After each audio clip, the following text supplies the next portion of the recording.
اگر آپ کسی کو اپنا بنانا چاہتے ہیں، جس کے لیے بھی آپ یہ عمل کریں گے، جس کے لیے بھی پڑھیں گے، انشاءاللہ تعالی وہی آپ کا دیوانہ ہو جائے گا۔ محبت میں پاگل کر دینے والا وظیفہ۔ آپ صرف ایک تسبیح اس عمل کی کر لیں، موت کے سوا کوئی آپ کو جدا نہیں کر سکے گا، کبھی جدائی نہیں ہوگی، کبھی بے وفائی نہیں ہوگی۔ محبت کا بہت ہی مجرب عمل ہے۔ اعوذ باللہ من الشیطان الرجیم، بسم اللہ الرحمن الرحیم، لا تعداد درود و سلام نبی کریم صلی اللہ علیہ وسلم پر اور آپ صلی اللہ علیہ وسلم کی آل پر۔ آج کا عمل، آج کا وظیفہ محبت کے لیے ہے۔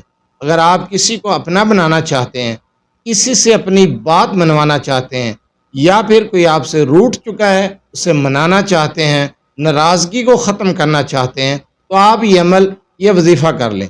جس کے لیے بھی کریں گے انشاءاللہ تعالی وہی آپ کا بن جائے گا۔ وظیفے کی طرف جانے سے پہلے آپ سے چھوٹی سی گزارش، چینل کو سبسکرائب، ویڈیو کو لائک اور شیئر کر دیا کریں۔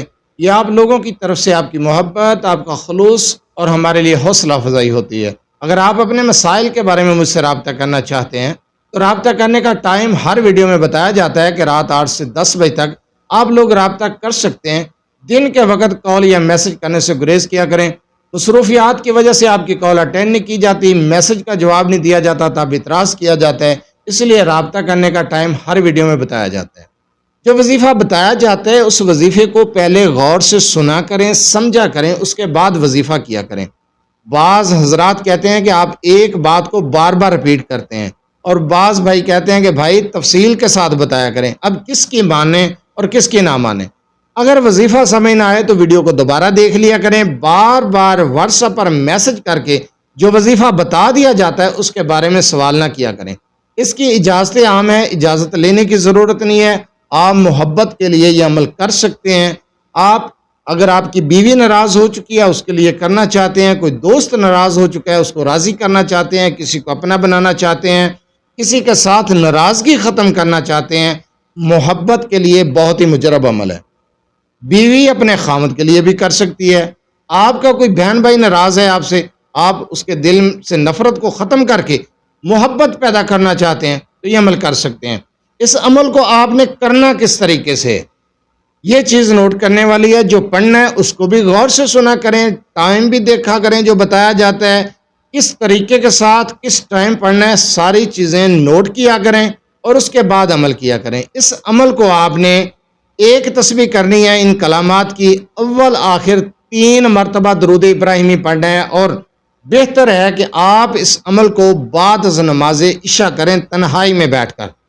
اگر آپ کے پاس تصویر ہے تو تصویر کو سامنے رکھ کے عمل کریں، اگر تصویر نہیں ہے تو پختہ تصور رکھ کے، ذہن میں رکھ کے کہ کس کے لیے اور کس لیے یہ عمل کیا جا رہا ہے۔ اس عمل کو جائز کام کے لیے، جائز محبت کے لیے کرنا ہے، ناجائز محبت کے لیے کریں گے تو اگر آپ کا نقصان ہوا تو آپ ذمہ دار ہیں۔ جائز محبت کے لیے، ناراضگی کو ختم کرنے کے لیے، کسی کو راضی کرنے کے لیے، کسی کو اپنا بنانے کے لیے، کسی سے بات منوانے کے لیے اس عمل کو کر سکتے ہیں۔ ٹائم بتایا عشاء کے بعد، تسبیح ایک، اول آخر درود ابراہیمی کی تعداد 3 مرتبہ ہے۔ پڑھنا کیا ہے؟ آپ نے پڑھنا ہے قد شغافہ یا ودود یا جامع۔ قد شغافہ یا ودود یا جامع، صرف اتنے سے الفاظ ہیں، لمبا چوڑا عمل نہیں ہے، ایک تسبیح ہے۔ عشاء کی نماز کے بعد فارغ ہو کر تنہائی میں بیٹھ کر پختہ تصور رکھ کے یا تصویر سامنے رکھ کے آپ نے یہ عمل کرنا ہے۔ جس کے ساتھ آپ کی ناراضگی چل رہی ہے اس کے لیے، کسی کو اپنا بنانا ہے اس کے لیے، کسی کے دل میں محبت پیدا کرنی ہے اس کے لیے، بیوی خاوند کے لیے، خاوند اپنی بیوی کے لیے یہ عمل کر سکتا ہے۔ بہت مجرب وظیفہ ہے۔ اس عمل کو آپ نے ایک تسبیح کرنی ہے، اپنے مطلوبہ مقصد تک آپ اس عمل کو کریں گے۔ ٹائمنگ بھی بتائی ہے، تعداد بھی بتائی ہے، طریقہ کار بھی سمجھایا ہے۔ وظیفہ سمجھنا ہے ویڈیو کو دوبارہ دیکھ لیا کریں۔ میں پھر سے ریپیٹ کر دیتا ہوں کہ جس کے لیے بھی آپ یہ عمل کریں گے وہی آپ کا دیوانہ ہو جائے گا۔ یہ محبت کا بہت ہی پاورفل وظیفہ ہے، بہت ہی پاورفل عمل ہے۔ کسی کے دل سے ناراضگی کو ختم کرنا ہے، کسی کو اپنا بنانا ہے، کسی کے دل میں محبت کو پیدا کرنا ہے۔ انشاءاللہ تعالی یہ عمل بہت ہی مجرب ہے، آپ کریں، ناراضگیاں بھی ختم ہوں گی، محبت بھی پیدا ہوگی، اور اگر آپ کسی سے کوئی اپنی بات منوانا چاہتے ہیں تو اس عمل کو کر لیں۔ چھوٹا سا عمل، چھوٹا سا وظیفہ ہے، تھوڑا سا ٹائم لگتا ہے، کوئی لمبا چوڑا عمل نہیں ہے کہ 2 گھنٹے 4 گھنٹے لگیں گے، اس طرح کا نہیں ہے۔ شرائط میں سے شرط یہی ہے کہ تنہائی میں بیٹھ کر پختہ تصور کے ساتھ یا پھر تصویر سامنے رکھ کے آپ اس عمل کو کریں گے، آپ اس عمل کو اپنے مقصد کے پورا ہونے تک کریں گے۔ اس کی اجازت کی بھی ضرورت نہیں ہے، اجازت عام ہے، آپ کر سکتے ہیں۔